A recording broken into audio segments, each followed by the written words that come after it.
morning. Tingin tayo ng iluluto natin.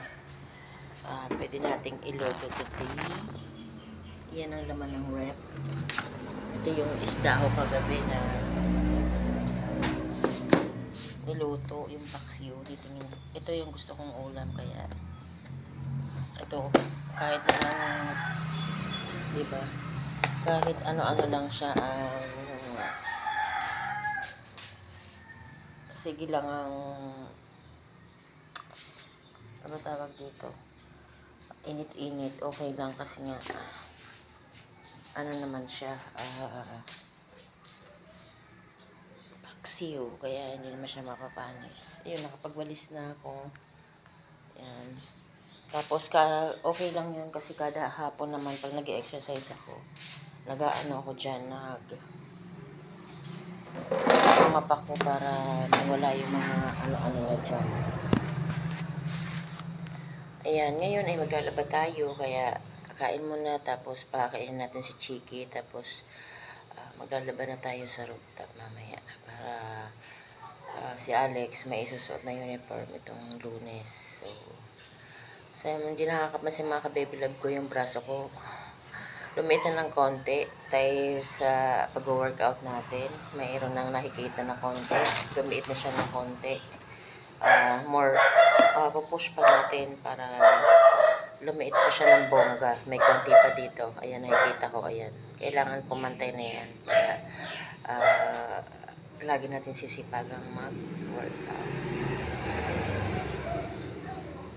Tulog pa sila. Si Alex ay gising na. Si Tana ay tulog pa. Kaya, ako naman maglalaban na ako kasi para matapos na tayo.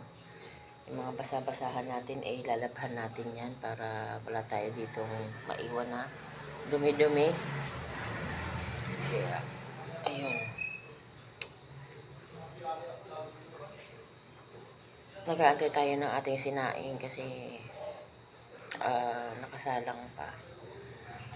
Bago tayo umakyat para si Chiki ay mapakain na natin kasi kawawa naman. Paliliguan ko yun kasi pinapaliguan ko yun every weekend, every Sunday. Ang aso naman ay kailangan ay weekly ng ang ligo para hindi siya magkakasakit, hindi siya sisipunin. Kaya tingnan natin ang aking sinakong kung naligo ba siya.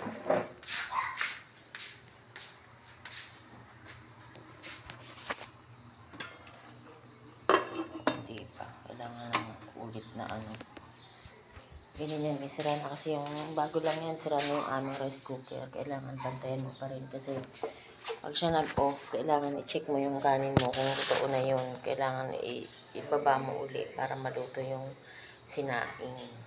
Kaya kailangan ko ring bantayan kasi nga pag hindi mo pinantayan, akala mo nag-off na, okay na.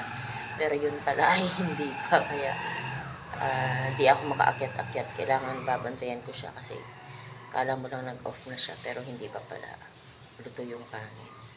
Ayun, kagigising ko lang.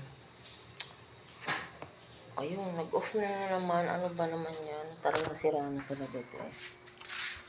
Kailangan bangilan ng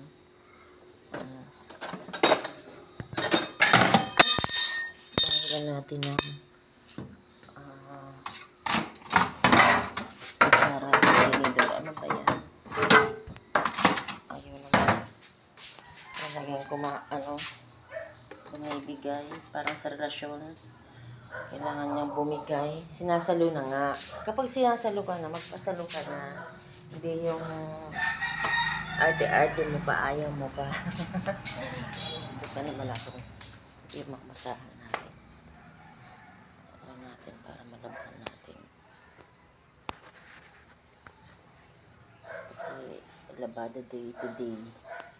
Wala man lang nagyayaya ng sa tagay kakashot lang namin ni Padinong sang araw. Wala man lang nagyayaya ng shot puno ngayon. Para tayo nalalasing. Mag-shot puno na tayo mga ka-baby love ko. Nung isang araw nag-shot puno kami ni Padi. Ayun. Sarap. Kasi piyesta naman ng mamatid yun, kaya okay lang. Nag-shot puno kami ng isang Alfonso. Ayun. Hindi nakauwi si Padi.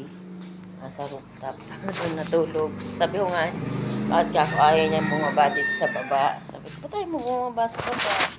May kama naman doon kasi 4 naman ang kwarto dito.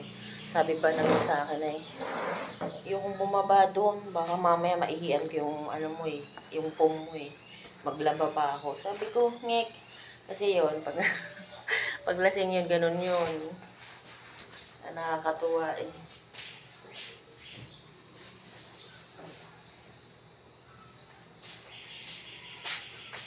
Ayaw daw niya kasi baka daw maihian niya yung konting exercise pa para tayo umuwi yung ating mga kalamnan. Pero nagbawas na siya dito. Kasi ang exercise ko ay para sa whole body. Yung talagang pang tighten ng mga arms at saka ng bilbil, ng ano.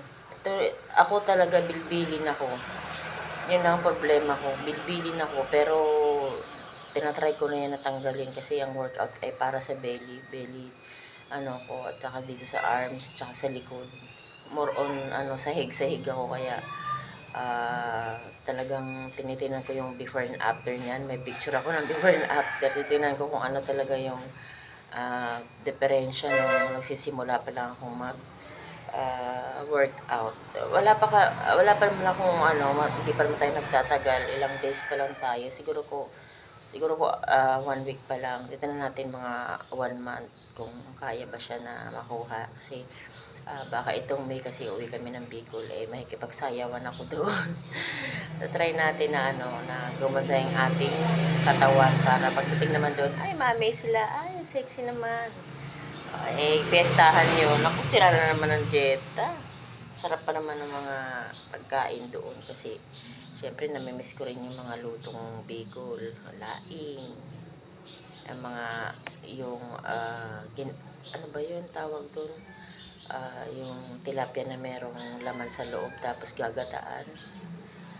May tawag doon.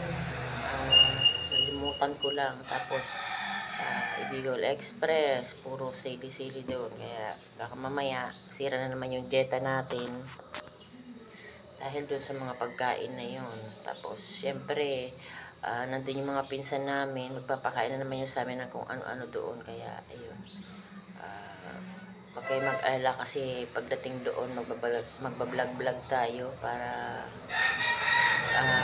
makita nyo naman yung pinanggalingang lugar ko kung saan. Ito ng nanay ko kaya mag-vlog tayo doon. Yung nature doon, yung view, yung kasi ano pa yun may probinsya pa talaga kaya maganda pa yung view doon kasi makahoy pa siya, mapuno, ayun. Fresh air kumbaga. Tapos pa tayo dun sa bukid namin.